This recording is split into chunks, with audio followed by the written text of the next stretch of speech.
It's Hopalong Cassidy.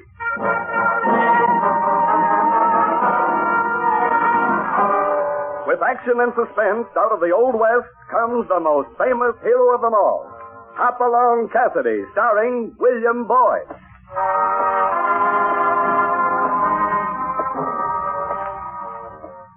The jingle of the silver spurs heralds that fabulous figure of the early West, Hopalong Cassidy. The same hoppy you cheer in motion pictures, with the same California you've laughed at 100 times in your local theater. These famous partners come riding into radio just as you've asked for them. William Boyd as Hopalong Cassidy and Andy Clyde as California. Our story tonight, Dead Man's Hand.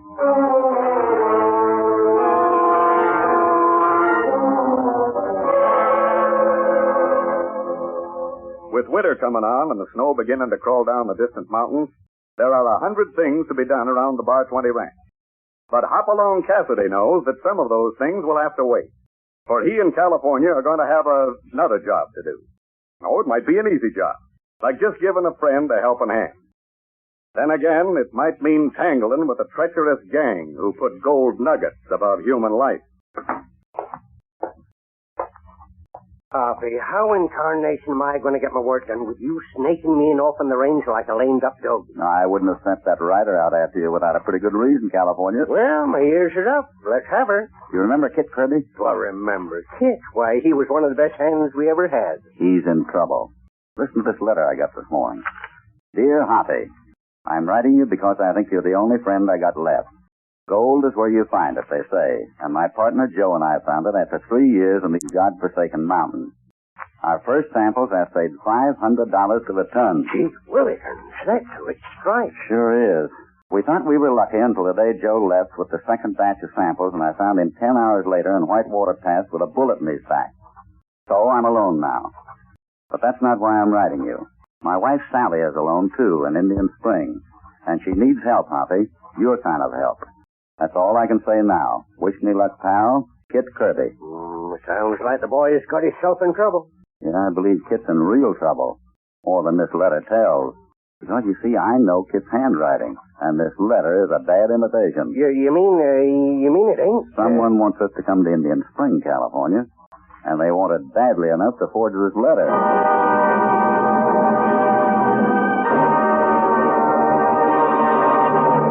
Now a word from your announcer.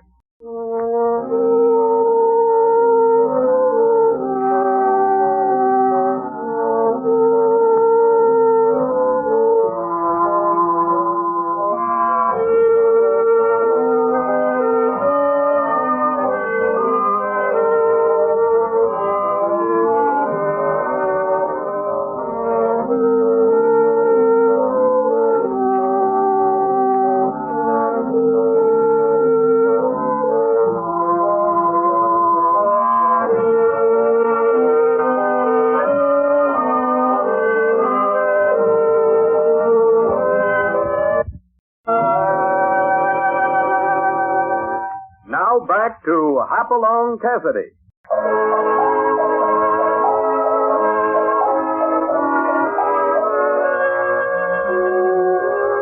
There was a 4-day ride behind them when Hoppy and California pulled into the rough, dirty little town of Indian Springs. And as they walked into the town's rickety hotel, past a poker game to the bar, Hoppy knew that only gold would bring Kit Kirby to a place like this. Jack the better open. I'll raise you, Ed. I'm good for the limit. How many? How many what? Well, all we got's whiskey, so I don't ask what do you want. I ask how many. And suppose the fellow wants a room for the night. How long are you staying? Does that make any difference? Well, not to me, but might to you. If I was you, I'd ride on to Sahara in the morning. You know, mister, offhand, I'd say you were scared of something. Well, it ain't only me. It's everybody around here. Look, if you're smart, you'll get right back on that horse of yours. Jerry! Yeah, Luke. You're around here to tend bar, ain't you, Jerry? Sure, Well, Luke. quit your shooting off your mouth and set up them that drink. Yeah. You hear? Right away, Luke. Jerry the jackrabbit. Look at him jump. Talking. All the time talking. Any objections? Yeah. Talking can get a man into a heap of trouble, pal. Remember that on your way out of town tomorrow. Okay, boys, this is the money hand. I want to be in at the start. Give me 5 big ones, Ed. Gosh, Hoppy, I wouldn't turn my back on hitching post in this town. Look at that poker game. $20 limit. Well, I'd feel plumb naked here without a 6-gun in his hip. Here comes Jerry. Look, mister, this town's no place for a cowpoke on the loose. Now, take my advice. Ride on to Saguaro. Trail's plain and you'll have a moon. Why Saguaro? They've got the law in Saguaro. Government marshal. You mean there's no law around here? Well, don't know. Nobody's seen the sheriff since the day before yesterday. Now, that Luke Berry over there, he's a killer. Got the whole town buffaloed. Oh, there's gonna be trouble. I can smell it. Maybe I don't smell as sharp as you, Jerry. You dirty skunk, double-deck me, will you? I'll show you. Get down! I got his gun. Take it easy. You sure got Luke. That was fast going, Doc. I saw him pull a gun on me. It was self-defense. I had to shoot. Well, sure, Doc. Well, I'm still a doctor, and it's my duty to see what I can do for him. Help me get him over to my office. You can come up from behind the bar now, Jerry. Luke? Was it Luke? Why, nobody ever pulled a gun on Luke before. Well, better get him over to my office fast. I'm afraid it's too late, but I'll do what I can. I'm sure awful concerned about a fella he just shot. Who is that, Jerry? Oh, it's Doc Sheldon. He's got a shingle hanging out right across the street. Come on, California. Let's take a look. Look for what, Hoppy? Ain't we already seen enough? This is a funny one. Why are you looking at them cards? Well, this is the dead man's hand, California, and I find it very interesting. This Luke fella sitting here, wasn't he? That's right. And the fellow who shot him was here? Look, what do you say we just forget the cards? Wait a minute, California. Luke said something about the other fellow double-decking him. Pulled his gun first, that right? Well, sounded like that. It was under a table by that time. Take a look at the cards. Luke's got a full house here. The other man held a pair of tens. Now, why should that guy with the winning hand pull a gun first? Well, maybe he was drunk. Oh, not that drunk. What's on your mind? Oh, just something to think about, that's all. Fix us up at the room, will you? My name's, McKinney. This is California Jones. Looks like we'll be here in Indian Springs for quite a while. Well, it's your funeral. Maybe. Don't you think... And, Jerry, could you tell us where Kit Kirby's wife lives? I'd kind of like to ride out and see her tonight.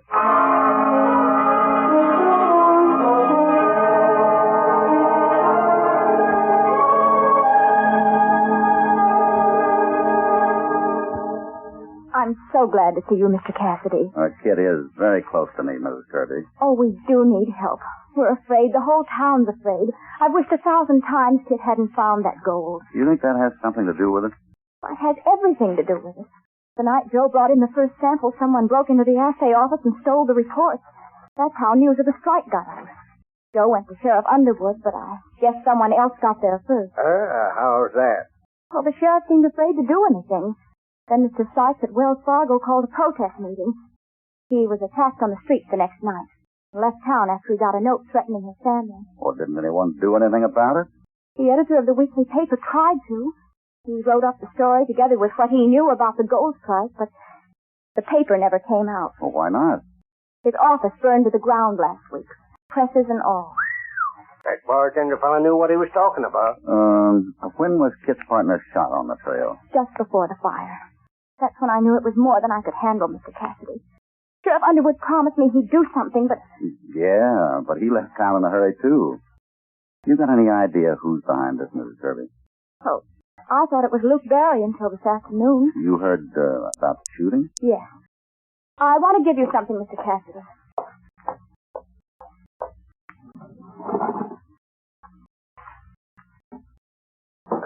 It's a map that'll tell you how to get to the mine after the trail leaves Whitewater Pass.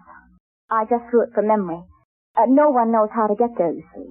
There's a maze of mountains and canyons beyond the pass. Kit's up there now, huh? He hasn't come out for a month. I haven't even seen him in that long. Well, now, isn't it surprising that I got a letter from him dated less than 3 weeks ago? What? I guess I thought maybe he'd sent it out by you. But you say you hadn't seen him. You know, Mrs. Kirby, it's awfully hard to help when you just know half the story. All right. I'll tell you. I did write that letter. But it was only because Kit needs help so desperately. And even if he could get a letter to you, you know how proud he is. He'd never ask anyone for help. I know. He's got more spirit than Topper. That's saying a lot, 'cause Topper's a mighty fine bit of horseflesh. It was wrong of me to sign Kit's name to that letter, I know. But you do understand why I did it. Yes, I do, Mrs. Kirby, but just don't make a practice of it, or somebody else might not understand. Now about Kit. He's afraid he might get the same reception as his partner if he starts down the trail. So he's just sitting tight, huh? Yes, but he has to come out, Mr. Cassidy. It's snowing up there already, and he's almost out of supplies. What about the gold? Well, that's up there, too. Over $40,000 worth of it. And it's got to come out sometime through Indian Spring, Wells Fargo. Tell me, is there anyone in town you know you can trust? Just Doc Sheldon. He's one of Kit's best friends. Oh, I see him coming up the walk now. Mrs. Kirby, we'll be in the next room. Don't tell him we're here. But he's... Please. Oh, all right. Come on, California. Right behind you.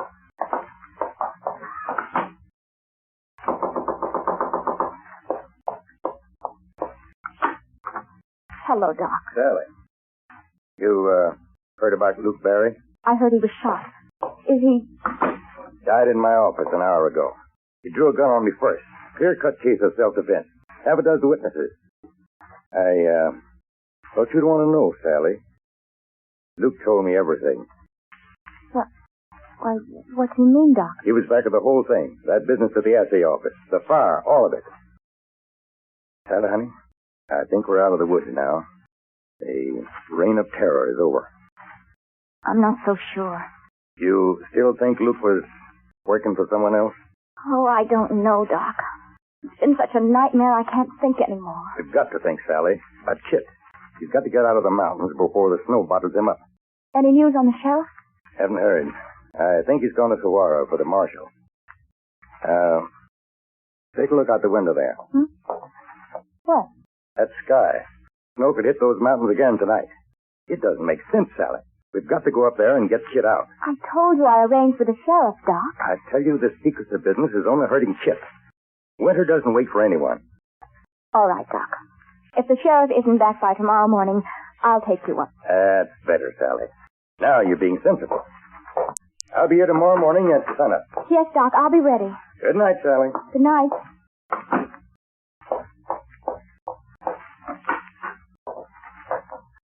You say you can trust him? Oh, I think so. I hope so. You mean I shouldn't have promised to guide him up there? No, that part's all right. But stall him as long as you can tomorrow morning. Come on, California. Where are we going, Hoppy? Best place I know at the moment. It's to bed.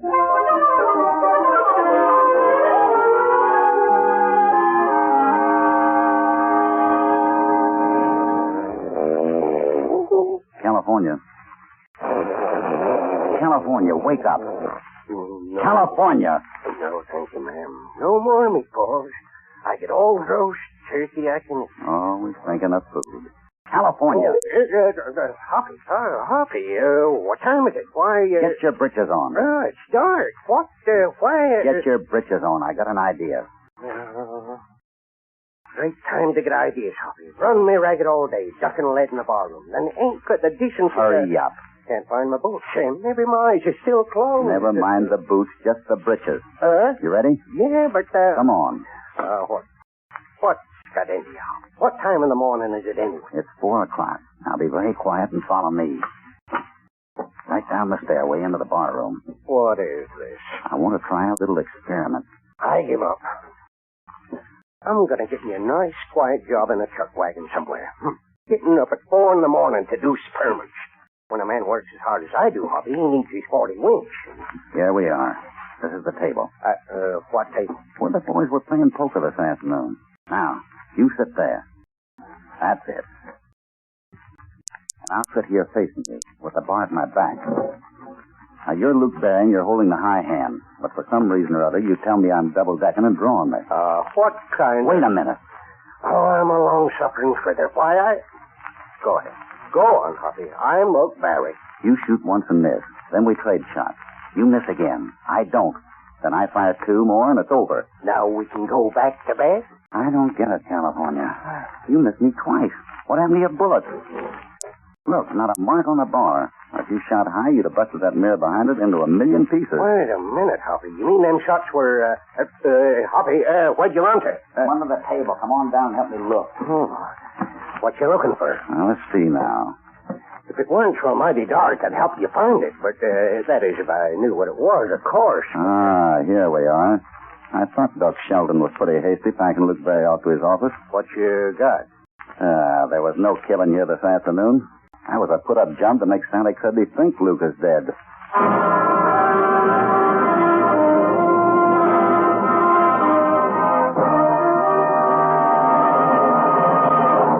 Before we continue with the exciting story, Dead Man's Hand, here is a word from your announcer.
Now back to Hopalong, Cassidy.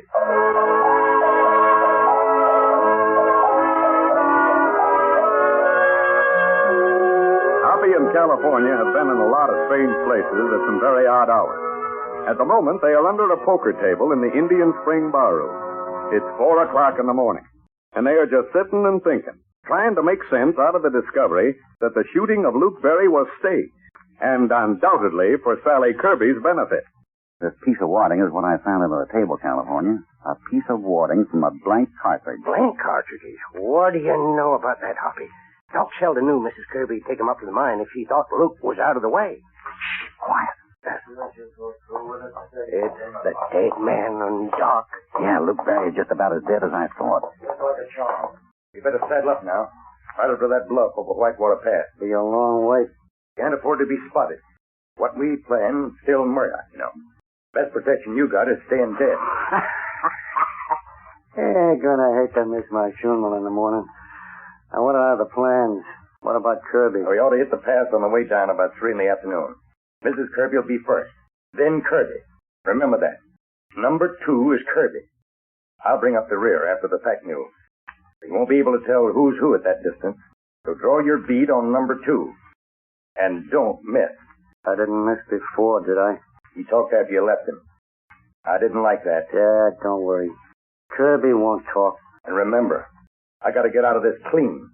Everything depends on that when the boss files for Kirby's claim. I'll see you in 6 weeks in Santa Fe. All right.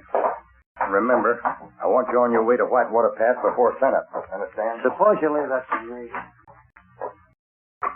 Why, them dirty double-crossing skunks. Let's go after 'em, Hoppy. Not so fast, California. But, Hoppy, they'll get Kirby as he comes down that trail. Well, if we grab these two right now, the boss they mentioned in Santa Fe will send somebody else after Kit. The only way to settle this right is to find out who's behind it all. So we'll just have to play along. Well, let's again my instincts, but doggone, Hoppy, you always seem to know best. It gets downright monotonous. You trying to flatter me? Come on. It's almost daybreak, and we got to hurry up and spruce up a bit. Huh? Well, don't folks always dress up to go to a funeral? Funeral? Hoppy, you mean... Yes, sir. Luke Berry's last rites. I've a hunch we're going to find it mighty interesting.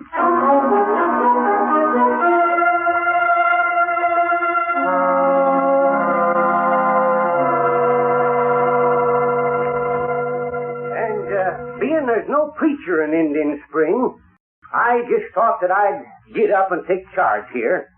Now, as you know, we're sending Luke Berry to his reward. And at a time like this, we're supposed to say something nice about the deceased. Being the deceased is Luke Berry, that regulation puts me at a whopping handicap. Hoppy, why in tarnation? Take it easy. I'll tell you when. Anyone present got anything nice to say about Luke? Well, that being the case, sermon's over. Let him down easy, boys. Just a minute. What's the matter, mister? Let's not be too hasty putting old Luke away. I'm one of his best friends, and I'd like to see the body. I'm sorry, mister. She's nailed down to stay. Rip her up. I want to see him. You get back down. You heard what I said. Take the lid off of that coffin. Well, you'll get tough with me, will you? And it isn't customary for the parson to pull a gun on the chief mourner. California. Yeah? Take the lid off. Right, Hoppy. Put it awful easy. One of the boards is cracked. Hey, listen, stop it, will you? I'd shut up if I were you. And here she comes. There. Who's in it? I don't know. Never seen him. Good Lord. Why, it's Sheriff Underwood. Oh, my goodness. Just a minute, folks. Just a minute. I know I'm a stranger to all of you, but I'd like to say something. Well, speak up, mister. Yeah, what do you got to offer there? Since I rode into this town yesterday, I've seen nothing but fear. All of you are shaking in your boots. Now, you're only as strong as you want to be. If you want to lie down and keep taking it, there's plenty of rats who will keep walking on you. It's up to you. How much longer are you going to take it? Well, what have you got to offer?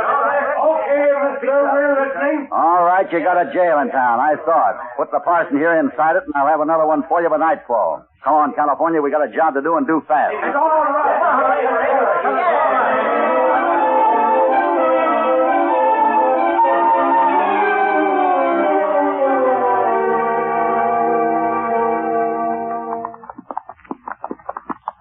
Hoppy, if we don't get ourselves in the darndest places, here we are, making our own trail up the mountainside with the wind whistling through our whiskers. Oh, it isn't that Not bad. even enough food to keep my ribs warm. I'll buy you a nice big steak just as soon as we get back to Indian Spring. Knowing what berries up in them peaks above us, I ain't too certain of ever getting back. You aren't concerned? No, just scared. I think we'd better split up here. Now, you know what you're to do, don't you? I got to do some mighty hard riding to reach the party before they get to Whitewater Pass.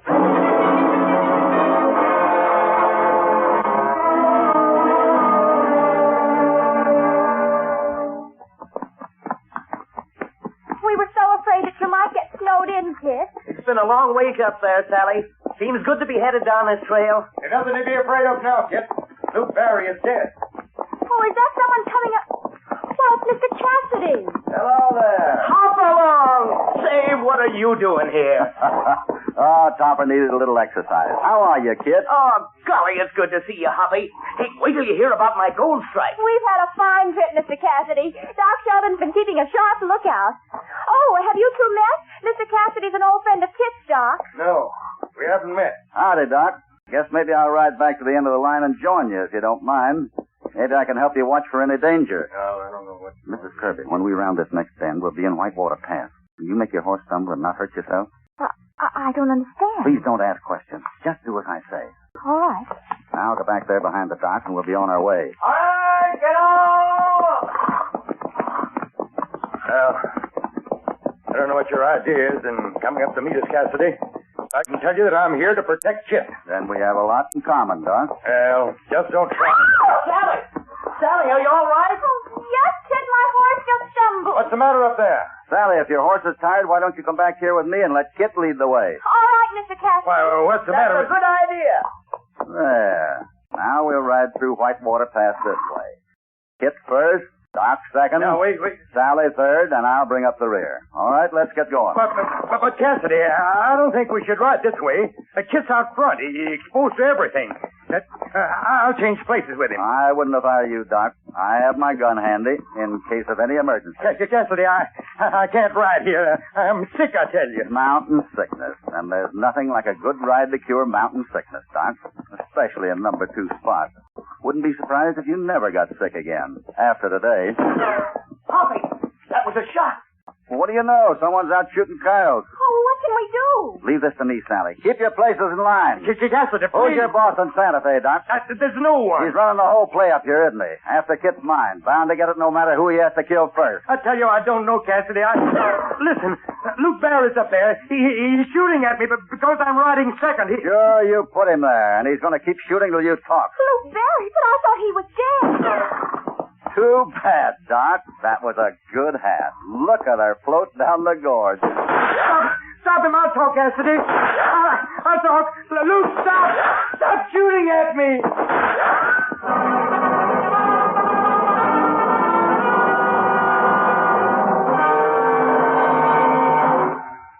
Now a word from your announcer.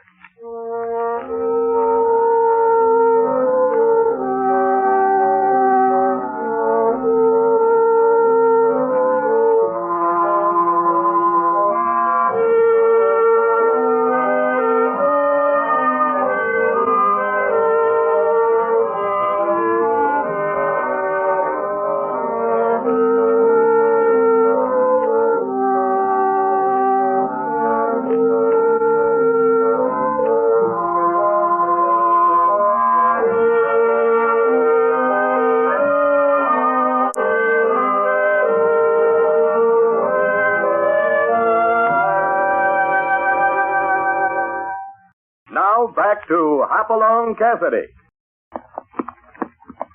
I'll take charge of the prisoners for a while, Hoppy. You won't have any trouble with the Doc. Yeah. And it's surprising how a tap in the head will tame a fellow like Luke Barry. So you were in on this too, California. It all came so suddenly, I don't even know what happened. Well, you see, kids, California and I knew that Luke would be up on that peak above Whitewater Pass. So when I rode up the trail to meet you, California kind of sneaked up on Luke and took over the job. Like taking candy from a baby. Then it wasn't Luke shooting at us at all. It was... That's right, it was California. But the Doc thought it was Luke. And he had instructed Luke to kill whoever was in number 2 position. Why, that's where I had been riding. Oh, Kid. And with the bullets whizzing past him, the Doc just sang like a bird.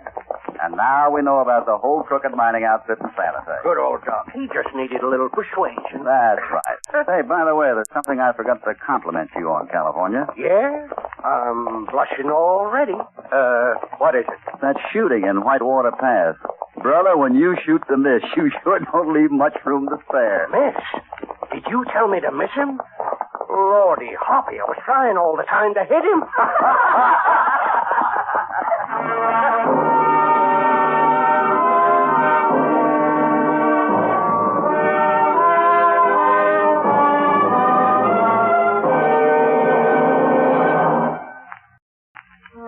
Goodbye from Hopalong Cassidy and California. Another job is done and they're heading back to the Bar 20. But they'd be mighty pleased if you join them again next week for another story of action and excitement. Hopalong Cassidy, starring William Boyd, is transcribed and produced in the West by Walter White, Jr. Dead Man's Hand was written by Harold Swanson. All stories are based upon the characters created by Clarence E. Mulford. This is a Commodore production.